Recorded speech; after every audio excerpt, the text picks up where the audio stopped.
My response to Carol Vernallis' text is called Unruly Monograph, Carol Vernallis' Unruly Media and Film, Music, Media Studies.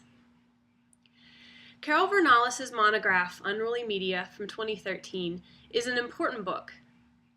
She argues that the audiovisual aesthetics of music video have permeated modern digital cinema to cause a post-classical turn in cinema and to saturate YouTube with musical sensibility.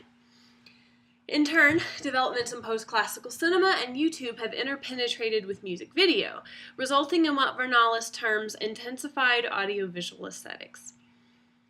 This book is the first of which I'm aware to give an audiovisual account of post-classical cinema, and it's the first argument I've read about the common threads of sound aesthetics in music video, cinema, and YouTube. It not only prizes audiovisual relations as a way to process information and thereby change the way we think about films, old and new, but also demonstrates through case studies and analysis how fundamental audiovisual relations are both to modern media and to aesthetic analysis of modern media. The lament over the omission of sound in film studies is a common preface to many works of film musicology, but rarely is the snub avenged by dazzling displays of what sound studies can do for both the audio viewing experience and for film scholarship. The breadth of Vernallis' vivid analyses are enabled by her familiarity with Freud, Schion, haptic theory, Benjamin, and musicological studies, without relying on them to make her argument and thus allowing their messy ghosts to haunt her text. This is one of the few musical media studies that does not get bogged down in literature reviews, support, or anxiety about that support. Vernallis repeatedly distances herself from any claims of comprehensiveness, as her goal seems to be not the airtight magic of deductive historical narrative, but rather the creation of an awareness project about the pervasiveness of music video in its experimental first 2 decades of life. This insight is significant for the traditional historical narratives of New Hollywood and media saturation, which emphasize the visual and the narrative. The courage required to attempt an aesthetic catalog of YouTube, and the deft ways in which Vernallis shows potential interpenetrations of influence, is a valuable contribution that calls for further scholarship. It is because this is such an excellent and important book that the bulk of my analysis will go to probing the text for how it tells us what needs to come after it. First, however, it will be helpful to clarify the position of Vernallis' argument about post-classical cinema. She claims that post-classical cinema is actually an audiovisual turn, deeply influenced by new technology in music video. A position that was at first very confusing because it does not account for films such as The Graduate or American Graffiti, which predate MTV and yet bear the stylistic hallmarks of post-classical cinema. Vernallis never claims that the MTV aesthetic caused the whole of post-classical cinema, saying instead that it, quote, transforms much media into post-classical cinema, end quote. But she also never clarifies that other scholars identify the post-classical or new Hollywood turn as occurring in the 1960s or 1970s, well before the development of MTV music video. While Vernallis aligns herself with major players in the debate over the existence of New Hollywood, she doesn't make her chronology clear, and she somewhat equivocates the variety of meanings of post-classical cinema that exist throughout the discourse. If post-classical cinema occurred first in the 1960s, it was caused by something other than music video. To say that audiovisual aesthetics from music video have caused a post-classical turn is almost to identify a separate strain of post-classical cinema, a point she never makes clear. A clarification of terms and a narrowing of scope would make her argument more airtight. This is one example of the many holes throughout Unruly Media. Holes that are caused largely by Vernallis' emphasis on aesthetics, music video, and auteurism, with only nods to production, reception, and history. Vernallis' dogged loyalty to the influence of music video mutes potentially fruitful dialogues among other possible influences. She explicitly downplays the influence of art film, music directors, musicians, actors, screenwriters, and people other than directors intimately involved in the audiovisual product. Her disavowal of these influences is rarely supported with direct, thoughtful argumentation. For example, consider her justification for why director Oliver Stone was more influenced by music video than he was by director Jean-Luc Godard. She writes, quote, "So when Marco Calavita writes, it certainly makes more sense to say that along with the French New Wave of avant-garde filmmaking and perhaps psychotropic drugs, nonlinear electronic editing has affected the style of Oliver Stone's films more than an attempt to ape MTV has. My response is, really? I can imagine Stone on mushrooms watching music video. Consider his Natural Born Killers. There's surely more music video than Godard in the scene where Mickey and Mallory shoot it up in a bar." End quote. I'm not saying she's necessarily wrong, or that such a response is somehow informal or inappropriate.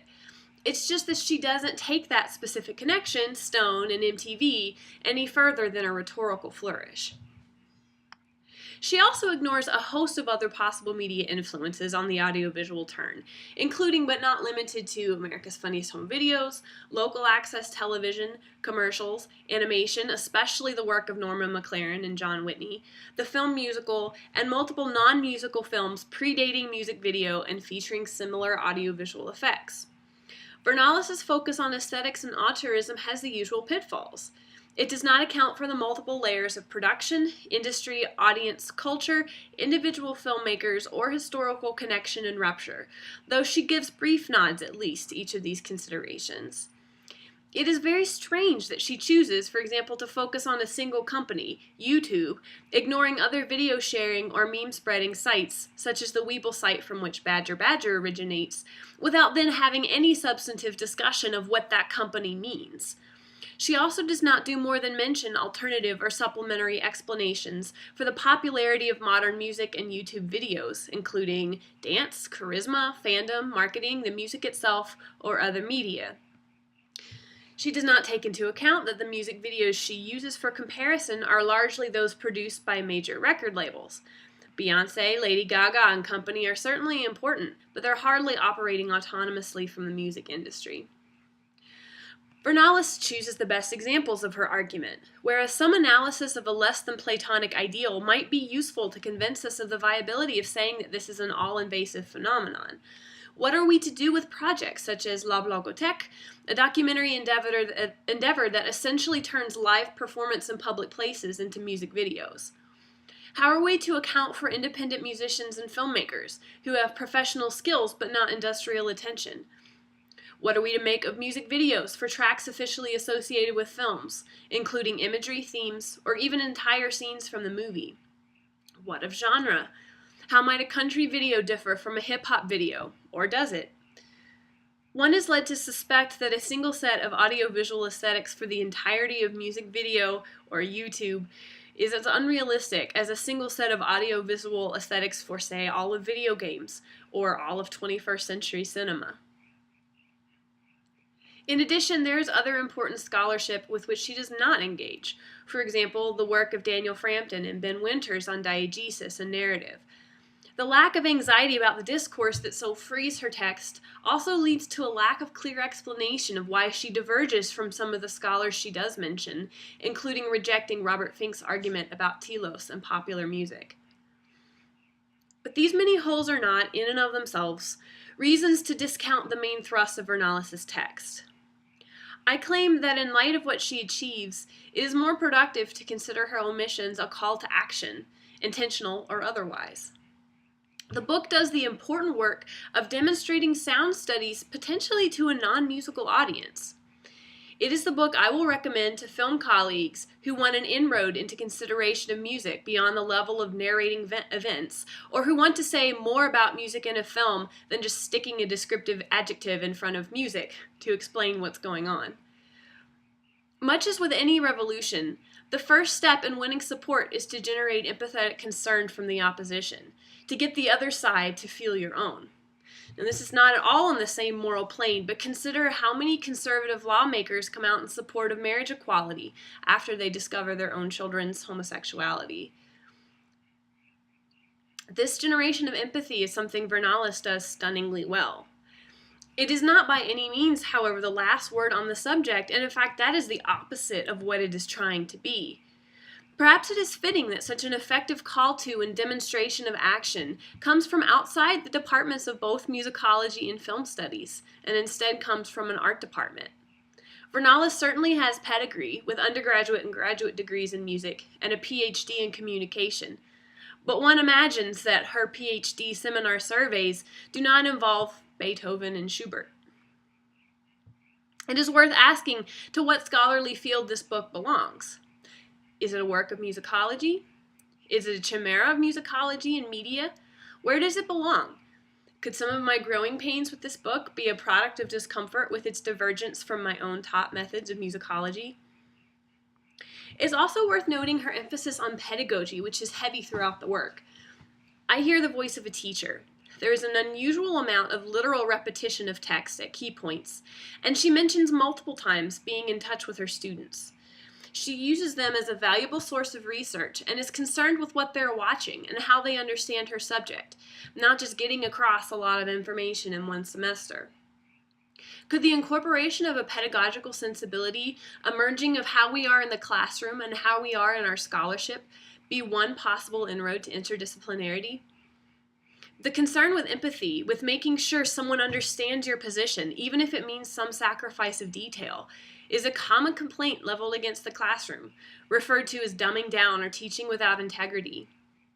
What is important to Vernallis is not an airtight historical narrative, but rather communicating that audiovisual analysis is important.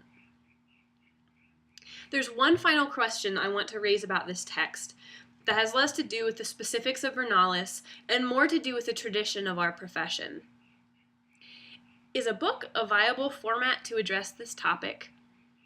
This isn't a profound question. Media studies especially have been debating the possibility of other formats, including the video response. Aside from the tiny colorless images that can really only bolster visual memory or imagination, some of her writing about internet media is out of date, and this book was published in December of 2013. I would love to hear, for example, her response to Beyoncé's surprise release of her self-titled visual album in December, which included a music video for each track. How effective is the long process of a book's own production at discussing a phenomenon that changes by the second? What does it mean to write a book about the internet? Also, if her work wasn't presented as a monograph, how would I judge it? Would it bother me that she misses connections among other films, that she misses some content? If this were a different medium, would my instinct have been to just see the gaps as points of departure for my own work, rather than a major problem, as I initially felt? Does her authority as a double monographer mean that she can't play in print? In print form, Vernallis' contribution becomes an artifact in the archive, evidence of what one authority has said about the subject at a particular point in time. So Carol Vernallis' Unruly Media is an important book, in part because of what it does and what it can't do. Our disciplinary need to monumentalize our thoughts and contributions and monographs in a sense goes hand in hand with other conservative traits she displays. For all her radical approaches, the idea of breaking with the past, as opposed to seeing an audio-visual shift as a continuity, is crucial to her argument, because continuity would downplay the subject that is important to her. Continuity would claim that music video's influence wasn't so radical as to change the tide. Vernallis believes we can define essential best examples of a variety of media, and she believes in certain ideals that, if changed, constitute new essence rather than new surface. She feels the need to develop a canon of previously uncanonized material, and she desires to organize and assimilate this media into some kind of quantifiable explanation of experience. Just as do the long production and material silence of a monograph, aesthetic emphasis and hegemony struggle to deal with audiovisual objects consumed and produced by millions of people. Vernallis herself points out that some think the only response to a YouTube video is a YouTube video. Why should academia be so exempt?